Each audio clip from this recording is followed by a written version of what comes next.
Ya Allah. Terus bagaimana hubungan dengan anak saya yang sekolah di pesantren, Pak? Ini mau nanya. sudah bersuci atau belum? Terima kasih, Kemudian Bapak. bersuci wudhunya batal. Wudhunya batal. Bismillahirrahmanirrahim. Assalamualaikum warahmatullahi wabarakatuh. Alhamdulillahi wassalatu wassalamu ala rasulillahi wa ala alihi wa sahbihi ajma'in, amma ba'd. Pemirsa dan pendengar Fatwa TV dimanapun Anda berada, alhamdulillahirrahmanirrahim.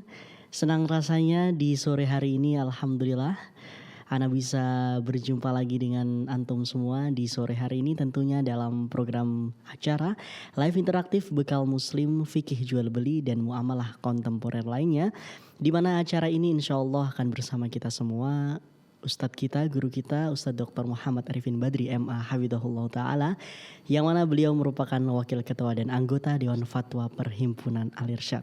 Seperti biasa, selama 1 jam ke depan kurang lebih kita akan bersama-sama menimba ilmu, kita akan bersama-sama mendengarkan nasihat dan juga mendengarkan jawaban-jawaban dari pertanyaan-pertanyaan yang telah masuk dari meja redaksi maupun dari pertanyaan website pemirsa.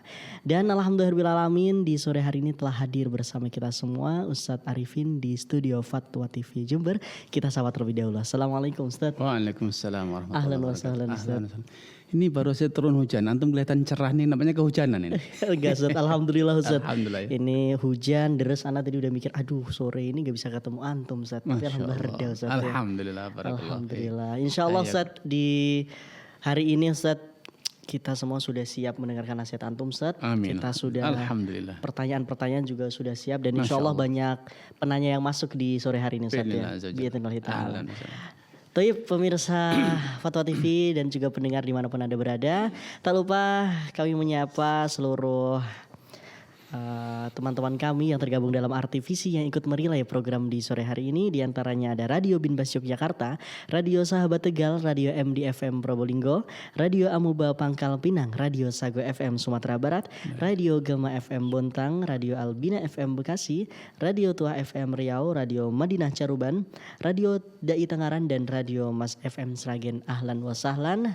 Dan buat pendengar juga serta pemirsa, bagi antum yang ingin bertanya di sore hari ini, Anda semua bisa menghubungi kami melalui line telepon dan juga line WhatsApp ya di 033154460087, itu untuk line telepon. Dan untuk WhatsApp Anda bisa menghubungi di 0821 706087. Ini khusus untuk telepon via WA pemirsa dan juga pendengar.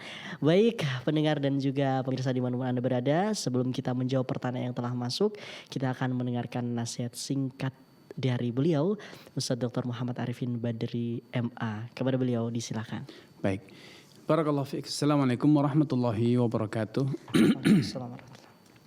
Alhamdulillah wassalatu wassalamu ala Rasulillah wa ala alihi wa ashabihi wa man alama ba'du. Kaum muslimin dan muslimah pemirsa Fatwa TV dan penyimak dimanapun Anda berada. Mungkin hari-hari ini Anda membaca, mendengar, atau bahkan mungkin Anda bagian dari mereka yang merasakan bahwa banyak permasalahan dalam hidup. Ada permasalahan finansial, pekerjaan, rumah tangga, sosial, bahkan mungkin juga berkaitan dengan diri Anda, kesehatan Anda. Apapun yang Anda keluhkan dari problematika hidup, sejatinya itu adalah salah satu cara unik Allah Subhanahu wa ta'ala untuk mengingatkan kita. Mengingatkan kita adalah hamba Allah. Mengingatkan kita bahwa kita butuh kepada pertolongan Allah Subhanahu wa ta'ala. Mengingatkan agar kita sadar, terketuk hati kita untuk bertaubat kembali kepada Allah Subhanahu wa ta'ala. Mengingatkan kita bahwa hanya Allah yang kuasa menolong, merubah kondisi Anda. Kalau Anda hari ini mengeluhkan kondisi ekonomi yang susah, mengeluhkan kesehatan yang sedang terganggu, mengeluhkan bahwa urusan Anda mungkin menjadi bertambah sulit, maka ketahuilah semua azimatul umur, kunci seluruh urusan itu hanya di tangan Allah Subhanahu wa taala. Allah ala kulli syai'in qadir. Allah itu maha kuasa atas segala sesuatu. Namun tentunya Allah Subhanahu wa taala memiliki ketetapan dan ketentuan bahwa Allah Subhanahu wa taala tidaklah akan merubah. Allah Subhanahu wa taala tidaklah akan mengabulkan permohonan Anda kecuali bila Anda betul-betul sungguh-sungguh memintanya kepada Allah dan kemudian Anda mengawali langkah sukses, langkah untuk hidup sehat, langkah untuk terbebas dari problematika hidup. Allah telah menetapkan innallaha la yughayyiru ma biqaumin hatta yughayyiru ma bi anfusihim. Allah tidak akan pernah la yughayyir. Allah tidak pernah merubah kondisi suatu masyarakat hatta yughayyiru ma bi anfusihim, sampai mereka sendiri yang merubahnya. Sehingga ayat ini menjadi teguran dan sekaligus menjadi janji. Teguran bahwa kondisi yang Anda keluhkan hari ini, yang semula mudah menjadi susah, yang semula sehat menjadi sakit, yang semula lancar menjadi seret, dan yang semula aman menjadi hilang keamanannya atau berkurang keamanan. Itu semua adalah akibat kita sendiri. Innallaha la yughayyiru ma biqaumin. Allah tidak merubah kondisi semula yang Anda dapat. Kekayaan, kesehatan, masa muda, urusan menjadi mudah. Itu tidak berubah kecuali karena kamu sendiri yang merubahnya. Hatta yughayyiru ma bi anfusihim, sampai kamu sendiri yang merubahnya. Ini sebagai warning, teguran, tapi juga sekaligus sebagai janji bahwa bila Anda bersungguh-sungguh mengawali perubahan itu, bila Anda sadar bahwa kerusakan itu berawal dari tangan Anda, maka perubahan juga harus berawal dari tangan Anda. Perbaikan juga harus berawal dari tangan Anda. Anda yang harus mengawali perubahan tersebut. Dari yang negatif menjadi positif. Dari yang sakit menjadi sehat. Pola hidup Anda harus berubah. Perilaku Anda harus berubah. Sikap Anda harus berubah. Iman Anda pun harus berubah. Yang semula lemah menjadi kuat. Yang semula menoleh kepada sana Allah, berubah menjadi hanya menghadap kepada Allah Subhanahu wa taala. Innallah la yughayyiru ma biqaumin hatta yughayyiru ma bi anfusihim. Perubahan itu hanya bisa terjadi bila Anda mengawalinya dari yang negatif menjadi positif. Jangan hanya berpangku tangan. Allah Subhanahu wa taala tidak akan menurunkan rahmat, menurunkan pertolongannya di saat Anda berpangku tangan. Tidakkah Anda tahu bahwa orang paling Allah cinta adalah Nabi kita Muhammad SAW. Walau demikian, ketika beliau menginginkan adanya perubahan di muka bumi yang semula dipenuhi dengan angkara murka kesyirikan, apa yang beliau lakukan? Cukupkah beliau berdoa? Cukupkah beliau berpangku tangan? Yang penting kita sudah menerapkan tauhid. Yang penting kita, Nabi dan para sahabatnya sudah menegakkan tauhid, kemudian sekonyong-konyong berubah? Tidak. Nabi harus mengawali perubahan itu dengan upaya berhijrah ke Madinah. Mengirimkan para penyeru dakwah. Dan juga angkat senjata. Berperang, berjihad di jalan Allah. Untuk menyongsong, menjemput perubahan tersebut. Untuk membuat perubahan dari yang buruk menjadi yang baik. Sehingga umat Islam dimanapun kita berada harus sadar bahwa perbaikan itu harus dihadirkan, bukan dinanti. Perbaikan itu harus disambut, bukan ditunggu. Kita harus menjemputnya. Dan perubahan itu harus diperjuangkan, bukan sekedar didoakan. Nabi SAW berperang dalam perang Badar. Beliau juga berdoa. Ada doa, ada upaya. Ya, itulah perubahan. Innallah la yughayyiru ma biqaumin hatta yughayyiru ma bi anfusihim. Allah tidak akan merubah kondisi satu kaum sampai mereka sendiri yang merubahnya. Ini sekali lagi menjadi peringatan dan juga menjadi janji positif dari Allah Subhanahu wa taala. Wallahu taala alam. Nah Ustadz barakallahu fikum Ustadz, izin menanggapi Ustadz ya ini karena nasihatnya menarik sekali ya pemirsa dan juga pendengar berkaitan dengan perubahan Ustadz ya. Ini ketika Ana mencontohkan Ustadz dalam sebuah keluarga nih Ustadz ya. Lalu di situ ada salah satu anggota keluarga, misalkan di situ ada simbah misalkan Ustadz, itu tinggal bersama kita. Nah sebenarnya masalah ini ada di simbah nih, misalkan beliau kurang komunikasi atau apapun yang lainnya yang membuat keluarga ini menjadi tidak baik dan segala macam Ustadz. Apakah itu berarti kita sudah memperbaiki nih Ustadz? Nah tapi bagaimana dengan simbah ini ketika kita menasihati sudah kok ya susah gitu Ustadz. Itu bagaimana Ustadz? Baik, jadi manusia itu makhluk sosial, tidak mungkin bertepuk sebelah tangan. Ada aksi, ada reaksi.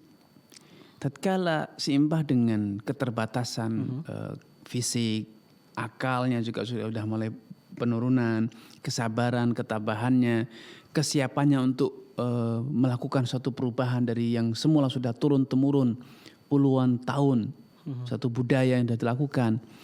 Ini perlu ada support. Kita mengkondisikan keluarga, bisa membuat skenario untuk keluarga seimbah atau nenek kakek itu kemudian bisa mengikuti perubahan. Bisa juga dengan kita beradaptasi. Kita beradaptasi dengan pola dan cara mereka untuk melakukan suatu perubahan. Semua orang berubah. Kondisi fisik beliau berubah.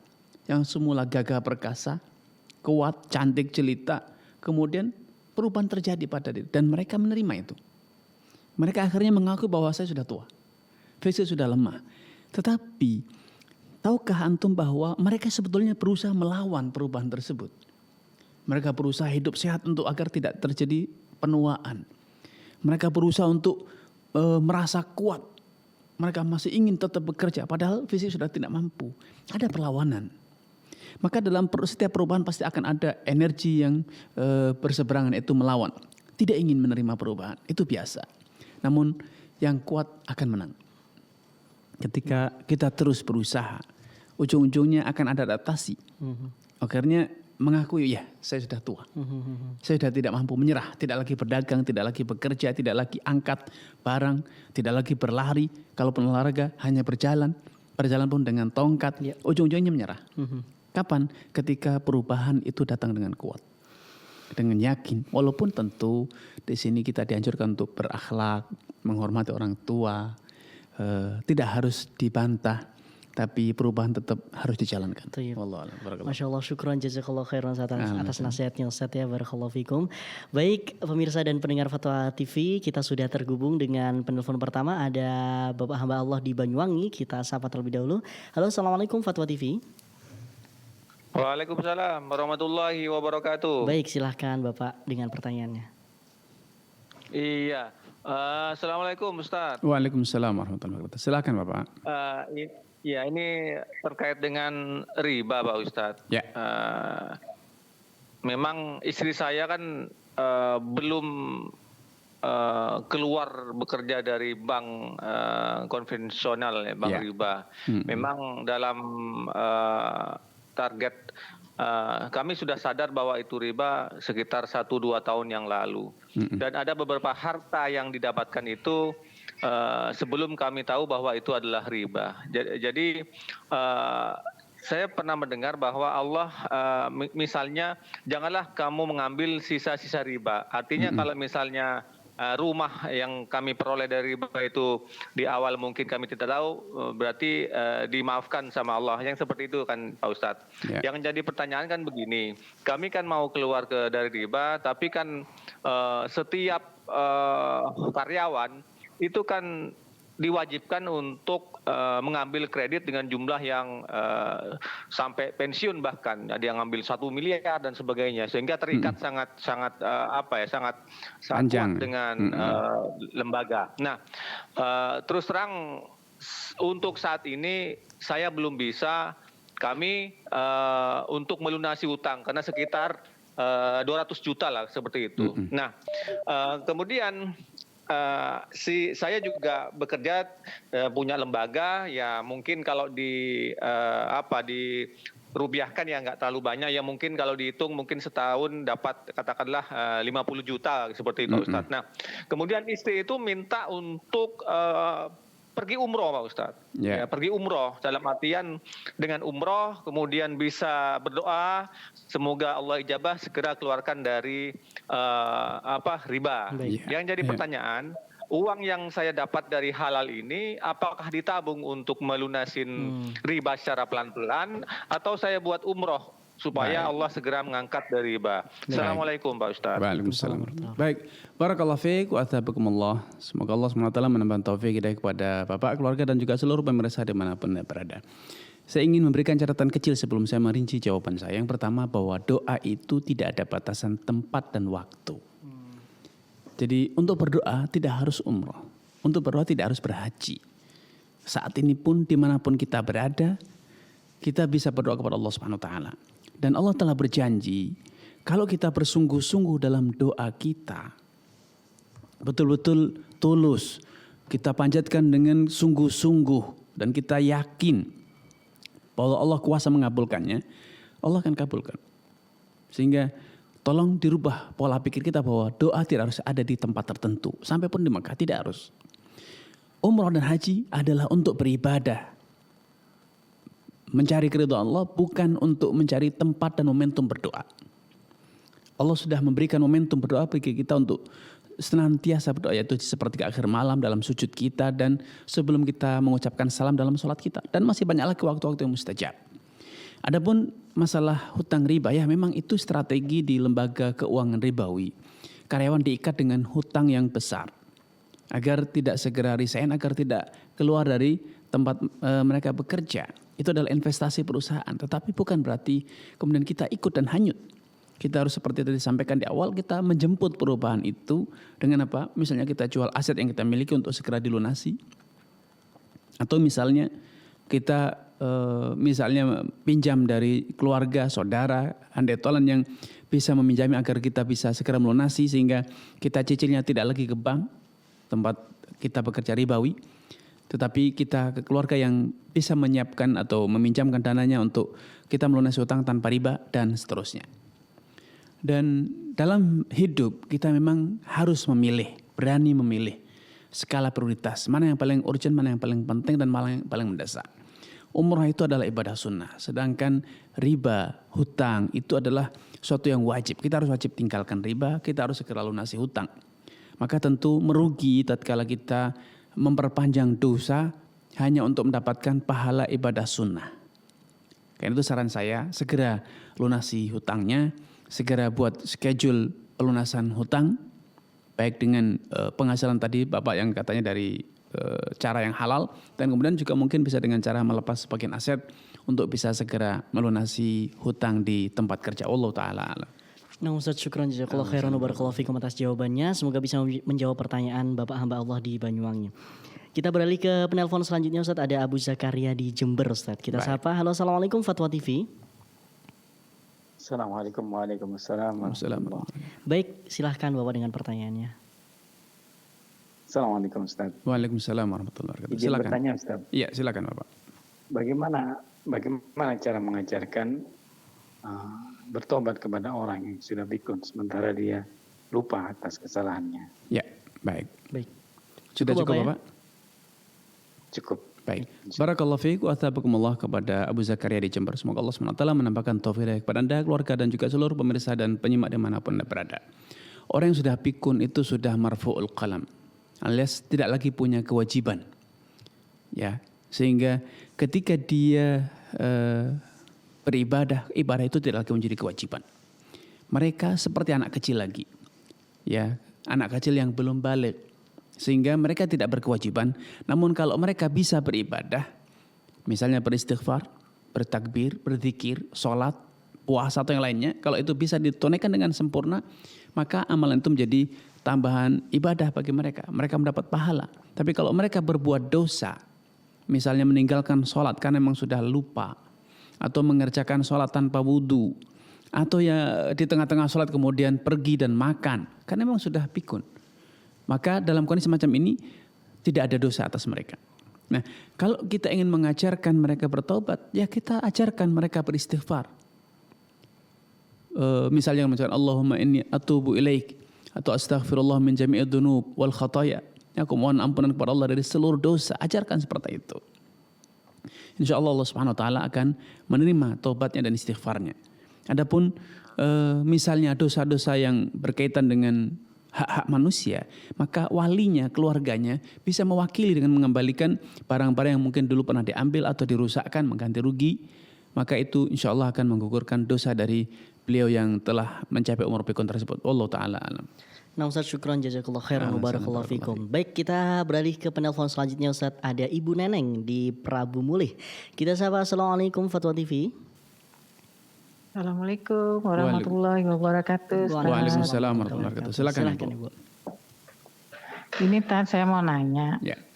Ibu saya kan 3 bulan yang lalu tuh meninggal. Ya, rahimahullah. Nah sebelumnya ada ninggalin beberapa aset. Salah satunya ada 3 ruko. Kebetulan saya tuh adik-beradik tuh bertiga. Saya yang sulung, yang kedua perempuan, yang ketiga bungsu laki-laki.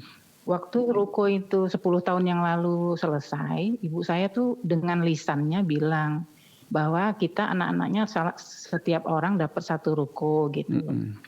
Nah, tapi itu masih secara lisan gitu loh. Yeah. Nah, kebetulan salah 1 ruko ini ada yang mau beli gitu loh, Tad, gitu kan. Nah, saya mau tanya, apa itu hasil penjualan itu apa dibagi, apa hak 1 orang karena memang belum ada surat menyurat itu bahwa ini punya siapa gitu. Baik, jadi, ini ada yang bertiga, ini ada yang putra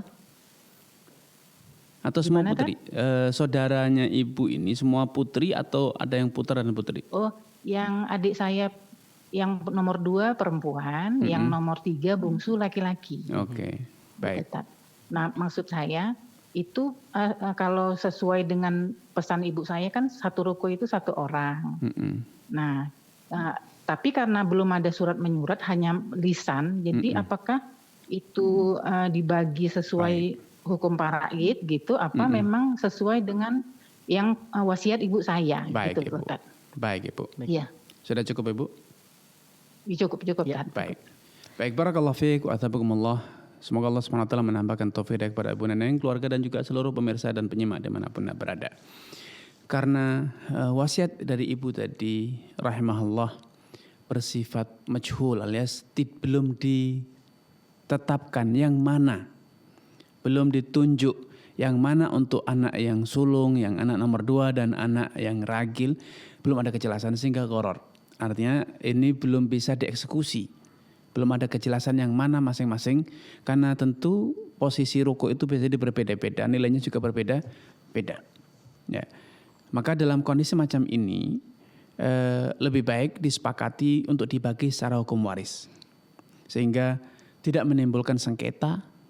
Apalagi nanti misalnya kalau dibagi 1 per 1 misalnya, masing-masing dapat 1 ruko, bisa jadi nilai jualnya beda. Yang 1 laku hari ini dengan nilai misalnya 1 miliar. Yang 1 lagi lakunya 2 tahun lagi dengan nilai yang jauh lebih tinggi. Maka potensi menimbulkan kecemburuan sosial. Dan yang 1 lagi bisa jadi dijual tidak segera laku, tidak kunjung laku. Maka untuk menghindari sengketa dalam keluarga, dan apalagi ini juga belum definitif ya, belum ada kejelasan yang mana yang untuk anak sulung, anak nomor 2 dan yang nomor 3, maka lebih baik dibagi sesuai hukum waris sehingga masing-masing dari anak mendapatkan bagian sesuai dengan ketentuan yang telah Allah tetapkan dalam Quran. Karena bertiga ada laki-laki, maka seluruh aset itu dibagi menjadi 4 bagian. Anak laki-laki dapat 2 bagian, yang perempuan masing-masing dapat 1 bagian, sehingga kalau nanti ruko itu dijual nilainya misalnya 1 miliar, maka yang 500 serahkan kepada yang anak laki-laki, masing-masing anak wanita mendapatkan 250 juta. Sehingga dengan skema faraid ini, skema pembagian waris ini, sengketa di antara keluarga bisa dihindari. Kecuali kalau dulu semasa hidup ibu sudah dijelaskan bahwa A dapat ruko yang di jalan ini, B dapat ruko di jalan ini, dan C dapatkan ruko di tempat ini misalnya gitu. Sehingga selesai di masa hidup. Namun karena beliau belum menunjuk, maka ini hibah yang dalam kondisi belum definitif, belum jelas mana yang dihibahkan kepada siapa dan apa kepada siapa. Wallahu taala alam. Aina Ustaz, syukron jazakallahu khairan barakallahu fikum atas jawabannya. Baik, kita sudah terhubung kembali, ada Ibu Yanti di Sumatera Barat. Kita sapa. Halo, assalamualaikum Fatwa TV. Waalaikumsalam warahmatullahi wabarakatuh. Baik Ibu Yanti, silahkan dengan pertanyaannya. Ya, assalamualaikum Ustadz. Waalaikumsalam warahmatullahi wabarakatuh. Silakan Ibu. Ya, mau bertanya Ustadz tentang zakat pertanian. Ya. Zakat pertanian kan nisabnya 600 kilo. Ya. Bagaimana cara penghitungan zakatnya Ustadz? Apakah 600 kilo itu sudah termasuk upah panennya atau dikeluarkan dulu upahnya Ustadz? Baik. Apakah zakatnya boleh dikeluarkan berupa uang? Terus jika salah satu pihak tidak mau mengeluarkan zakat dan pembagiannya sepertiga, berarti 200 kilo dikali 10% menjadi 20 kilo yang dikeluarkan zakatnya. Apa benar seperti itu Ustadz? Baik Ibu. Syukran Ustadz. Assalamualaikum warahmatullahi wabarakatuh. Waalaikumsalam. Silakan Ustaz. Baik, barakallahu fiik wa athabakumullah kepada Ibu Yanti. Semoga Allah SWT menambahkan taufik kepada Ibu, keluarga dan juga seluruh pemirsa dimanapun Anda berada. Zakat pertanian, ya betul, nisabnya adalah kira-kira 600 kg. Siapapun yang punya hasil panen sebesar 600 kg, maka dia telah berkewajiban mengeluarkan zakat. Yaitu bisa 1/10-nya usyur atau nisful usyur atau 1/20 atau 10% atau 5%. Kalau pengairannya itu free, gratis dari tak ada hujan atau dari irigasi yang tanpa harus bayar uang, maka zakatnya 10%. Kalau irigasinya atau pengairannya dengan diesel, dengan disedot atau dengan beli air, maka zakatnya 5%. Nah, kalau dan zakatnya itu dikeluarkan sebelum dipotong berbagai biaya, sebelum dipotong ongkos tanam, kemudian benih, pupuk, kemudian pestisida dan lainnya, tidak dipotong dengan itu semuanya. Berapapun yang didapat saat petik, maka dikalikan 10% atau 5% hasilnya, itulah zakat yang harus dikeluarkan. Adapun kalau misalnya karena ladangnya milik bersama 2 orang, atau ada penggarap dan ada pemilik ladang, dan misalnya penggarap tidak mau mengeluarkan zakatnya, maka zakatnya dibagi 2. Kalau penggarap misalnya jatahnya adalah 40%, sedangkan milik ladang jatahnya dalam 60%, maka dari hasil panen, misalnya hasil panennya 1 ton, dikeluarkan 10%-nya, yaitu 1 kintal. Namun karena penggarapnya tidak mau mengeluarkan zakat, maka 60% yang itu merupakan bagian dari pemilik ladang misalnya, ya pemilik ladang berkewajiban mengeluarkan 60% dari 1 kintal, yaitu 60 kilo berarti. Karena itu bagian dia dari kewajiban zakat. Karena idealnya zakat itu dipikul berdua antara penggarap dengan pemilik ladang. Masing-masing sesuai dengan pembagian yang telah disepakati, ya. Sekali lagi, tanpa atau pengeluaran zakat itu sebelum dipotong biaya-biaya tanam, panen, pupuk, pestisida dan lain sebagainya. Wallahu taala alam. Nah Ustaz, syukron jazakallahu khairan wa barakallahu fikum Ustaz atas jawabannya Ustaz. Baik, pemirsa dan juga mendengar Fatwa TV dimanapun Anda berada. Bagi Anda yang mungkin ingin bertanya di sore hari ini, masih ada waktu ya pemirsa dan juga pendengar. Anda bisa menghubungi kami melalui 2 jalur ya pemirsa. Ada via WhatsApp maupun via telepon biasa ya. Apabila Anda ingin menghubungi via WhatsApp, Anda bisa menghubungi di 0821 706087. Ini khusus telepon saja ya. Apabila chat, kemungkinan atau kita tidak akan menjawab di sore hari ini. Namun apabila Anda akan menelpon, silahkan Anda bisa menghubungi kami secara langsung di sore hari ini bertanya kepada Ustadz Dr. Muhammad Arifin Badri. Dan juga kami membuka line telepon juga di 0331 544 6087. Ini khusus telepon biasa. Baik, kami masih menunggu pertanyaan dari Anda di sore hari ini. Ustadz, kita akan membacakan pertanyaan dari website Ustadz ya. Sembari menunggu penelpon yang masuk. Pertanyaan pertama dari Bapak Didit Eko Purwadi di Kabupaten Cilacap, Jawa Tengah. Baik, pertanyaannya, Assalamualaikum Ustadz. Waalaikumsalam. Apakah penghasilan saya dari dropship itu halal atau haram? Berikut detail mekanismenya. Saya diberi fasilitas membuat akun toko online dan saya diberi fasilitas akun sebagai logistiknya. Teknisnya, setiap pembeli yang memesan barang dari pilihan dagangan yang ada di toko saya, pesanan tersebut akan menjadi daftar paket kiriman di akun tersebut. Lalu saya harus membayar dengan transfer sejumlah nominal senilai harga barang tersebut dan saya dapat margin. Bagaimana hukum tersebut, Ustaz? Baik, barakallahu fiik wa athakumullah. Semoga Allah SWT menampakkan taufik kepada Anda, keluarga dan juga seluruh pemirsa dimanapun Anda berada. Skema semacam ini kerjasama yang disebut atau diistilahkan di masyarakat dropship yang memiliki banyak model. Salah satunya adalah yang disebutkan di pertanyaan tadi, di mana dropshipper diberi akun untuk bisa ikut menawarkan produk milik pemilik barang atau supplier. Kemudian ada harga pokok yang itu merupakan harga supplier kepada dropshipper. Dan kemudian dropshipper akan memarkup, menaikkan harga penjualan sesuai dengan yang disepakati atau dengan persentase tertentu. Ketika ada order dari pembeli, maka barang tersebut akan langsung dilayani oleh supplier. Ya, namun sebelum dilayani oleh supplier, dropshipper membayar senilai harga dasar, harga pokok. Maka skema kerja semacam ini boleh karena ini ada izin dari pemilik barang, dari supplier kepada dropshipper untuk ikut memasarkan dan menjualkan produknya dengan kesepakatan ada margin profit, keuntungan yang profit yang diberikan atau didapat oleh dropshipper, dan ini insyaallah halal, tidak masalah. Wallahu taala alam. Baik Ustaz, syukron jazakallahu khairan atas jawabannya. Semoga bisa menjawab pertanyaan dari Bapak Didit yang ada di Cilacap. Kita beralih ke pertanyaan selanjutnya, Ustaz. Ada ibu atau saudari Fitri yang ada di Tangerang, Banten. Pertanyaannya, Assalamualaikum Ustaz, izin bertanya. Saya pernah mendengar bahwa bagi hasil dari deposito di bank syariah itu haram. Apakah betul? Suami saya punya deposito di bank syariah dan sudah bertanya ke kepala cabang bank syariah itu, dan kesimpulannya kepala cabang itu bilang bahwa bagi hasil depositonya halal. Pertanyaannya, kalau benar itu haram, apakah nanti uang itu akan dikeluarkan Allah dengan caranya, misal usaha yang merugi, musibah, penyakit dan lain-lain, walaupun suami saya beranggapan itu halal? Jazakumullah khairan. Baik, barakallahu fiik wa athabakumullah. Semoga Allah SWT menampakkan taufik kepada Anda, keluarga dan juga seluruh pemirsa dimanapun Anda berada. Ya, skema deposito yang ada di perbankan hari ini, baik perbankan konvensional ataupun perbankan syariah, itu belum sesuai dengan konsep perniagaan Islam. Karena dalam Islam, uang itu adalah alat transaksi, bukan objek transaksi. Sehingga ketika uang menghasilkan uang, maka itu sudah bisa dipastikan riba. Kecuali bila uang digunakan untuk belanja barang, kemudian barang dijual dengan uang, kemudian ada margin, ada keuntungan, maka itu adalah profit, itu adalah keuntungan dalam perniagaan dan itu halal. Makanya Allah katakan wa halallahu al-bai'a wa harrama riba. Allah menghalalkan jual beli dan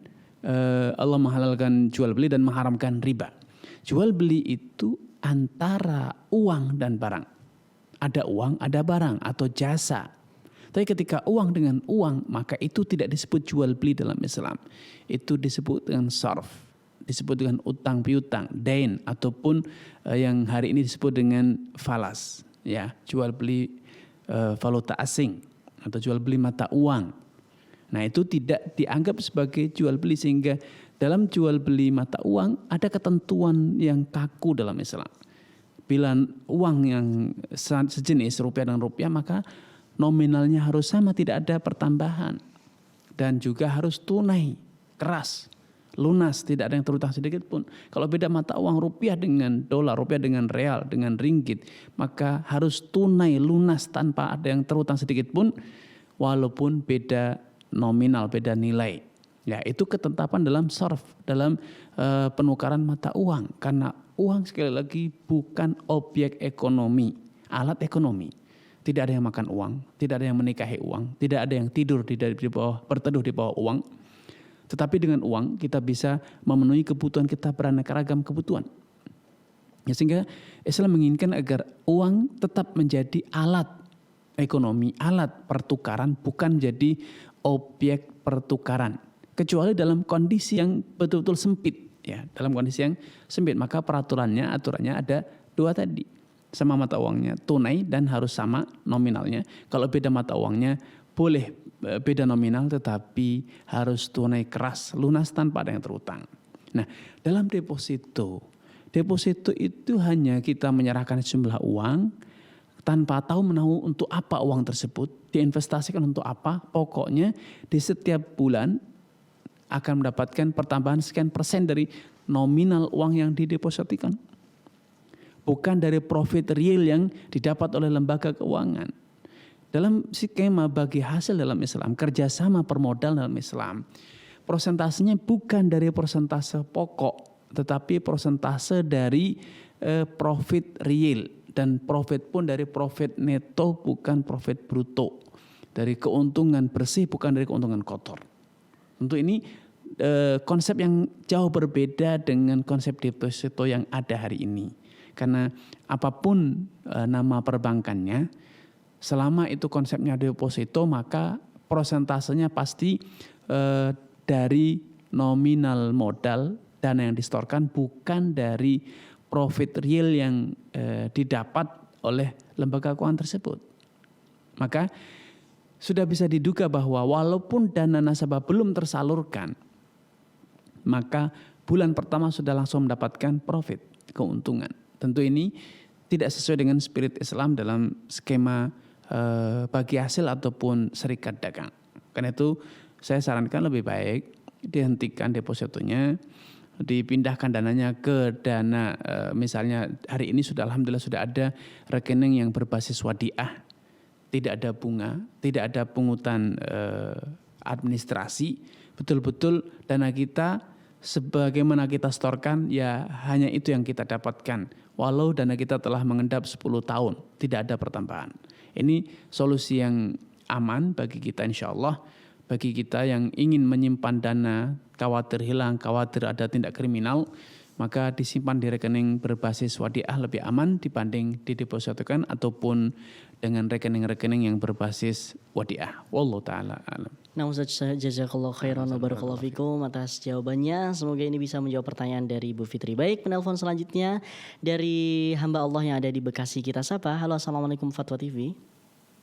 Waalaikumsalam warahmatullahi wabarakatuh, Pak Ustadz. Baik, Ibu silakan Ibu. dengan pertanyaannya. Pak Ustadz, mohon pencerahannya. Seandainya suatu perusahaan swasta, Pak Ustadz, yang bergerak dalam bidang minyak, resmi, artinya perusahaan resmi, Pak. Ya. Kemudian ada di bawahnya direktur, kan pasti ada yang operasional, itu ya Pak Ustadz.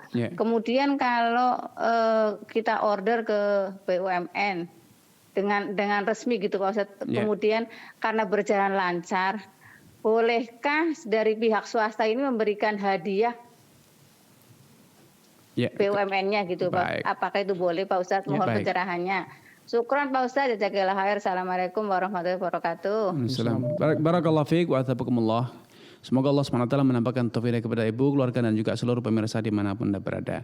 Saya yakin apalagi sudah skala BUMN, perusahaan yang multinasional atau perusahaan yang besar lah, profesional ya, bahwa hadiah-hadiah semacam itu terlarang karena itu tidak mencerminkan tindakan-tindakan profesional.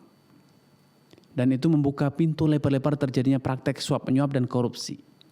Permainan proyek, permainan tender dan lain sebagainya. Maka siapapun kita tidak dibenarkan untuk menerima atau memberi. Ya, menerima ataupun memberi karena itu adalah praktek yang menyimpang dari tuntunan syariat. Hadayal amal gulul kata Nabi sallallahu alaihi wasallam. Hadiah yang diberikan kepada para pejabat, kepada para pemangku jabatan itu adalah bentuk kecurangan. Namun tentu perlu dibedakan antara memberi dengan sukarela dengan premanisme. Premanisme yang berdasi itu memaksa kalau Anda tidak memberi walaupun Anda memenuhi misalnya prosedur, aturan main sudah dipenuhi, maka Anda akan diganggu, proyek Anda tidak dijalankan, pembelian Anda tidak diterima dan seterusnya. Tentu ini merugikan. Maka praktek-praktek semacam ini, premanisme semacam ini, dosanya searah. Mereka yang bermain jabatan, bermain kewenangan untuk mempermainkan dan mencari keuntungan pribadi berdosa, tetapi yang memberi tidak berdosa karena dia dalam pihak yang terzalimi. Tapi ketika ada kesepakatan ya nanti prosedural, ya ada terima kasih lah, ada uang rokok lah atau uang bensin lah, itu ini yang tidak dibenarkan dalam aturan syariat.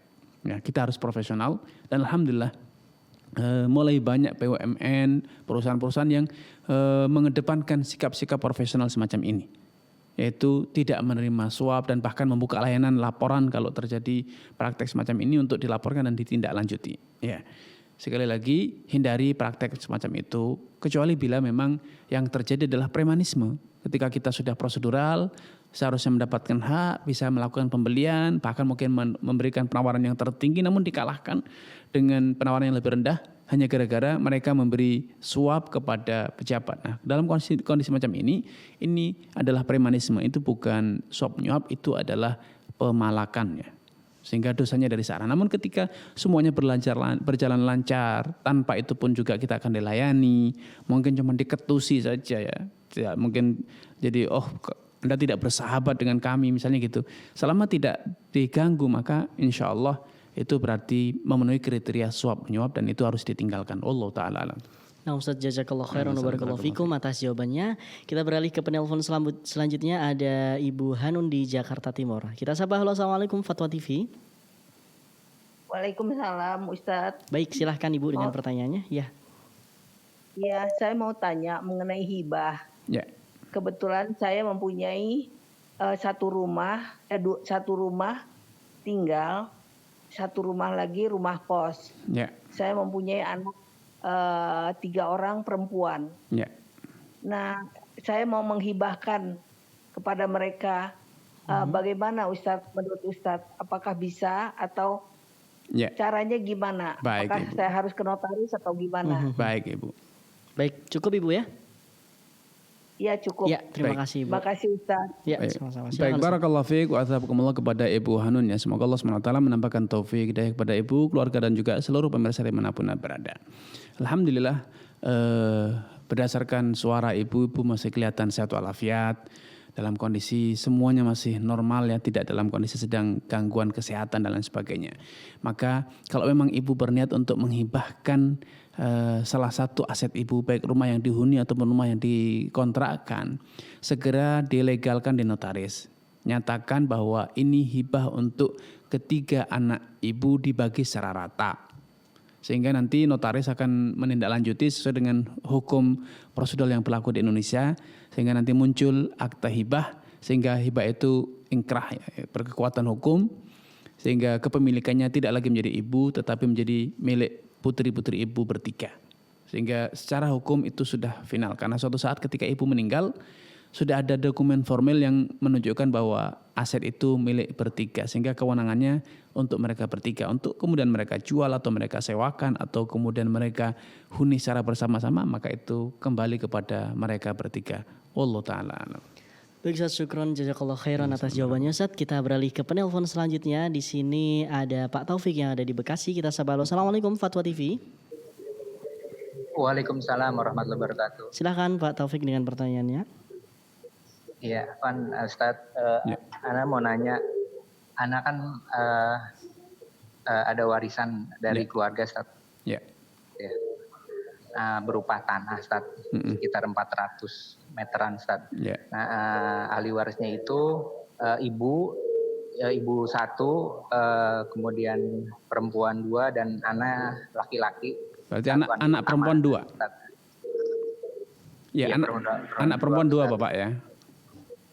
Iya Ustaz. Yeah. Nah, yang ingin Ana tanyakan Ustaz, kan itu berupa tanah Ustaz ya. Yeah. Dan itu kalau untuk dijual itu agak susah Ustaz ya, karena memang nilainya kan pinggir jalan agak mahal Ustaz. Nah, itu udah bertahun-tahun dipasarin tuh agak susah Ustaz. Jadi kalau dibagi di petak itu boleh atau bisa Ustaz? Atau gimana caranya Ustaz? Baik Bapak. Biar bisa segera dibagikan Ustaz. Baik. Terima kasih Pak Taufik ya atas pertanyaannya. Cukup Pak ya? Cukup ya, Ustaz, terima kasih. Assalamualaikum. Baik, barakallahu fiik wa athabakumullah kepada Pak Taufik, keluarga dan juga seluruh pemirsa dimanapun Anda berada. Dalam bagi waris memang ada 2 metode. Bisa fisik barang warisannya itu dibagi, dipecah-pecah misalnya. Kalau itu rupiah segera dibagi dalam bentuk rupiah. Kalau itu kain panjang bisa dipotong-potong sesuai dengan bagian masing-masing. Kalau itu tanah bisa dipetak-petak sesuai dengan bagian masing-masing. Namun tentu kalau tanah ada sedikit kesusahan ya ketika nanti pembagian. Karena ketika dibagi di belakang tidak ada akses ke jalan. Maka bagaimana nanti memanfaatkan dan akan menimbulkan sengketa di kemudian hari.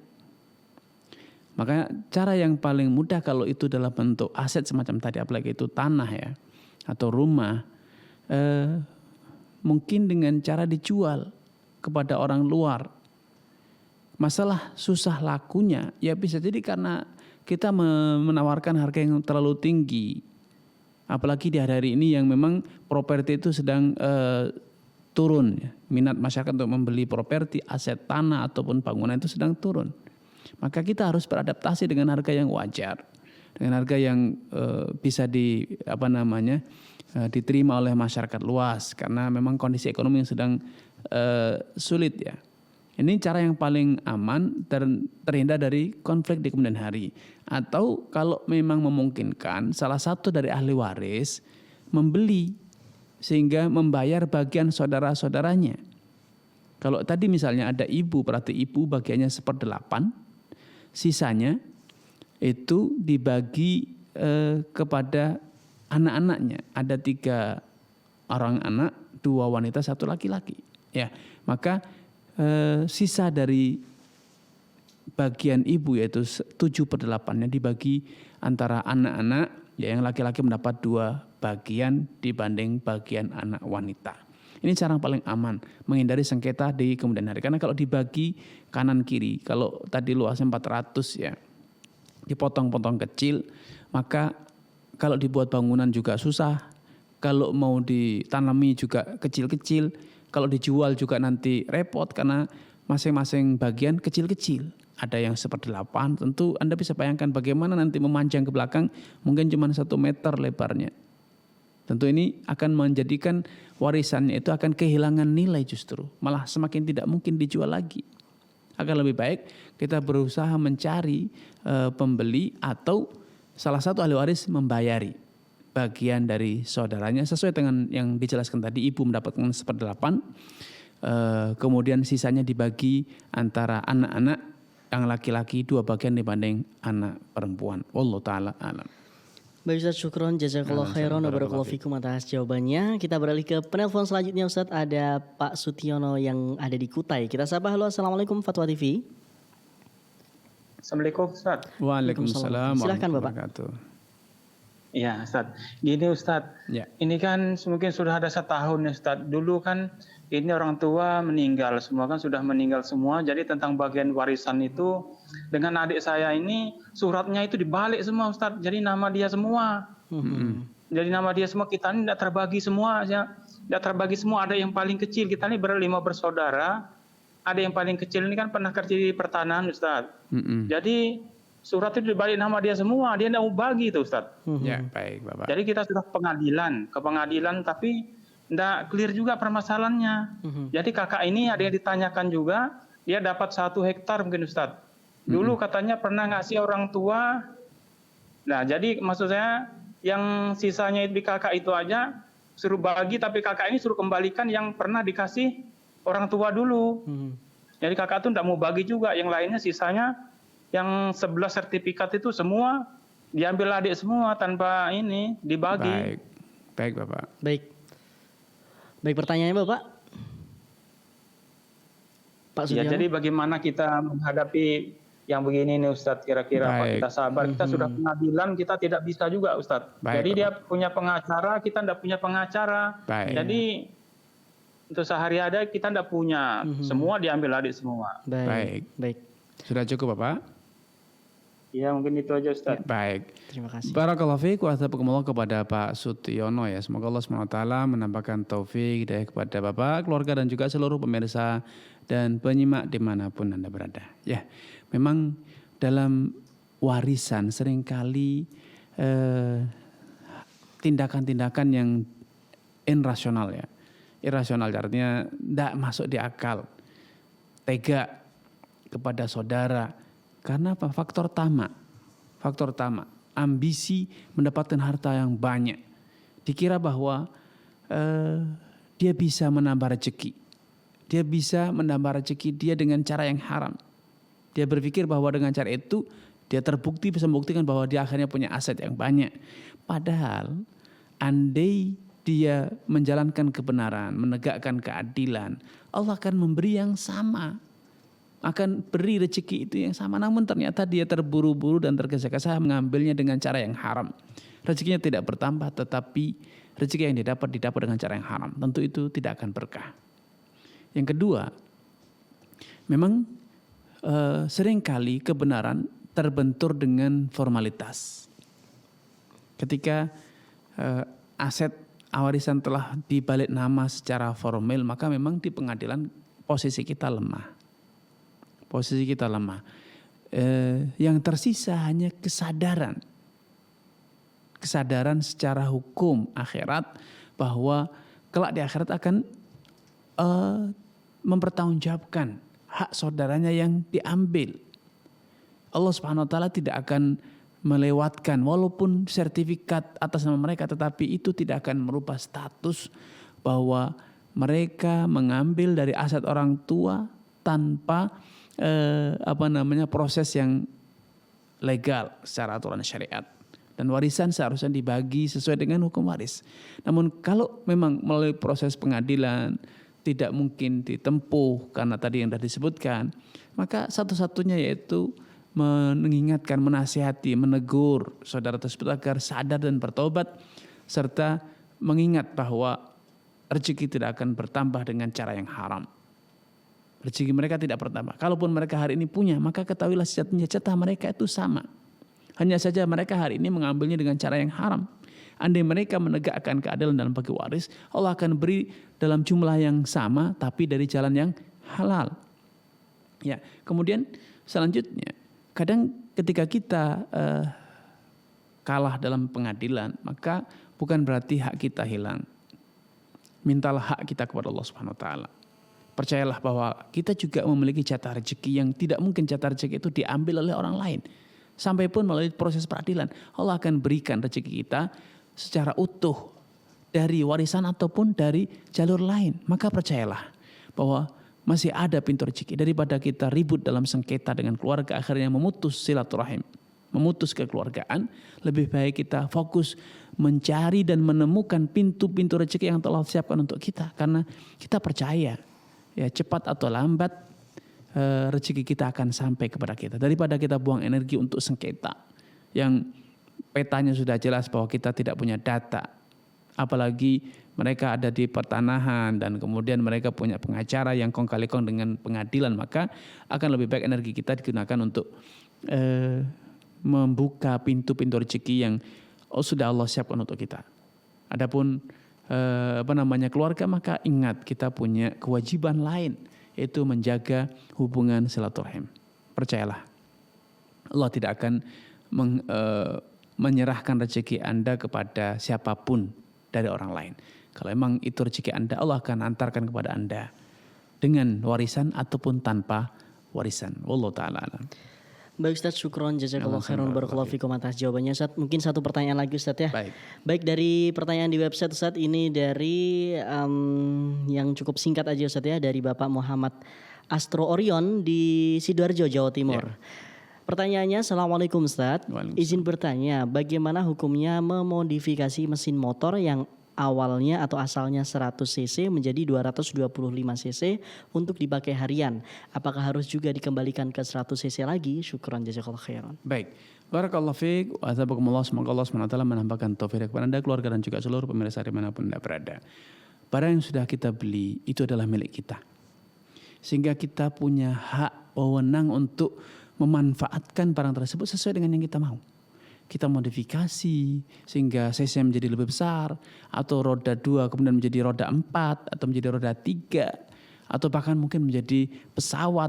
Ya, sudah banyak itu di internet, di YouTube ya, berita-berita bagaimana seorang montir merubah mesin motor menjadi helikopter menjadi pesawat, menjadi mesin-mesin yang lain. Dan itu insya Allah halal bagi kita. Tidak ada kewajiban kita untuk menjaga kondisi awal ya. Itu hak kita untuk kita manfaatkan dengan cara-cara yang halal sesuai dengan kemampuan kita masing-masing ya. Wallahu ta'ala a'lam.